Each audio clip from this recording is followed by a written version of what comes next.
ما گفتیم اسرائیل بیا بسیار دور آمه است، بم پرتسر طالب ما استقبالش میکنیم، طالب تروریست است. شما میگین نه، پشکو نگفتی. برادر عزیز، ای که فرهنگت، نیتت، انگیزت، فکرت با تروریسم گره خورده، این گناه تاریخی خودت است. این لکه ننگ تاریخی را تو خودت در پیشانیت زدی. اگر در مناطقی از پشتون تاجک نشین تروریستا باشه، اگر پاکستان بزنش، ما میگیم بزنش، هیچ گونه تاثیرگذاری سر ما نداره. ناتو با 40 کشور آمد، در کشور ما لغت مال ماکت و غیرت افغانی و پشتونوالی نداشتی. اشرف غنی را امریکایی آورد، فراشوتی شاند، انگلیسی آورد شاند، غیرت پشتونوالی مطرح نبود. افغانستان آرام بود دیگه. انتخابات به گند کشیدین، دموکراسی را که لغت زدین، دنیا بدنام ما کردین، فرهنگ نداشتین دیگه، پشتونا بودین، خودتان بردین، چپ بودین دیگه. حالا که دو تا راکت زده تروریست، به خاطر ازی ما غیرت داریم، همت داریم. غیرت که داری، همت داری، برو خودت جنگ کو، کشته شو، بمر. من چرا صدا میکنی؟ عمو جام که رفته یک لوده تاجک ما رفته به نام حمید خراسانی، غور فش کرده. عمو هم همینجا یک تاجک رفته. خودتان خود جرأت نزدیک شدن هم ندارین.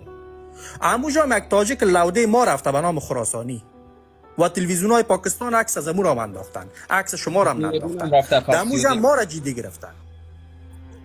بنان دوستای عزیز، این بحث هیچ گونه جنبه قومی نداره. این که ما تروریست محکوم میکنیم، پشتون سر خود میخوره، بلایم در پست تا ابد بخو، تا قبر بریم. تروریست طالب دشمن ماست. این که دشمن تو نیست، این دمو فرهنگ در تاریخ دمو گذشته دیگه گره خورده. برادر عزیز، این که دشمن ما تاجک باشه، دشمن تو هزاره طالب باشه و دوست تو باشه، ما و تو هموطن بودن نمیتونیم.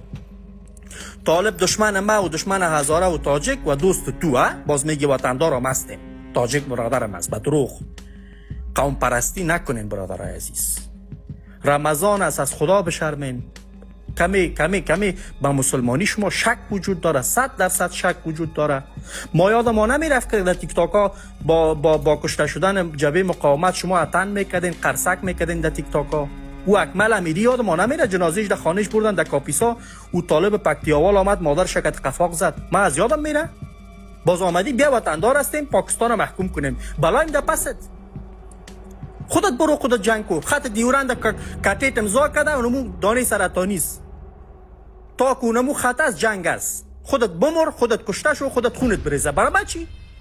رهبرای ما جنگ کردن، کشته شدن، هر روز توهینشان نمیکنین؟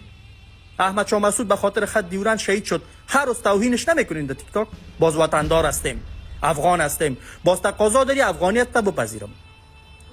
کولابی میگی، مهاجر میگی، دشنام میزنی، توهین میکنی، باز قضیه پاکستان که میشه میگی چرا تو هموطنم نیستی. او برادر عزیز، از یک سو توهین میکنی، از یک سو تحقیر میکنی، از یک سو مهاجر میگی، از یک سو به زبان فارسی توهین میکنی، بر رهبر ما توهین میکنی و در مرحله آخر تقاضام داری که من در بحث پاکستان که تو استاد شم. نمیشم، هرگز نمیشه.